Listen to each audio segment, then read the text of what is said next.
সবাইকে শুভ সকাল। আবার একটা নিউ ব্লগ নিয়ে চলে এলাম তোমাদের কাছে। সকাল সকাল সুন্দর কর্পূরের গন্ধ দিয়ে শুরু হলো আমাদের সকাল। সকালবেলা এখন 6:30 বাজে। মুনি আমার স্কুলে যাওয়ার জন্য রেডি হবে এবারে। সবাই তোমাদেরকে মুনি গুড মর্নিং বলছে। এই দেখো মুনি এখন কিন্তু নিজে নিজে ব্রাশ করতে পারে, ওকে আমাকে হেল্পই করতে হয় না। আমার ছোট্ট সোনা বড় হয়ে যাচ্ছে।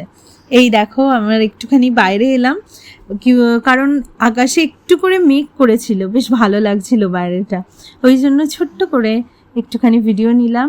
এবারে মুনি নিজের স্কুলের আজকে ওর সুইমিং ক্লাস আছে, তো সেই জন্য ওর নিজের জিনিস ও নিজেই গোছাতে পারে। এই দেখো কেমন সুন্দর করে নিজের জিনিস গুছিয়ে নিচ্ছে সুইমিংয়ের জন্য। এবারে ওকে রেডি করে আমরা ডোর লক করে বেরিয়ে গেলাম স্কুলের দিকে। এই যে ছোট্ট সোনা রেডি হয়ে গেছে।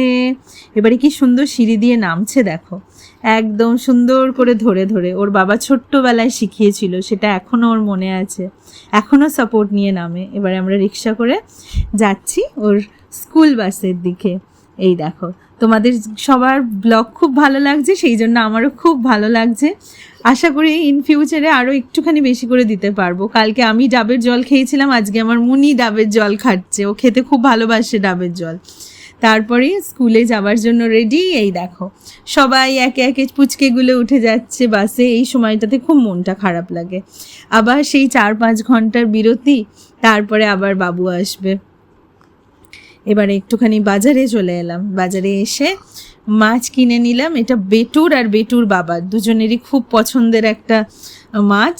তারপরে আমি লাইভের জন্য রেডি হচ্ছিলাম, সেই জন্য তোমাদের একটুখানি দেখিয়ে দিলাম। চলো টাটা বাই বাই, সবাই একটুখানি লাইক করে দিও। টাটা।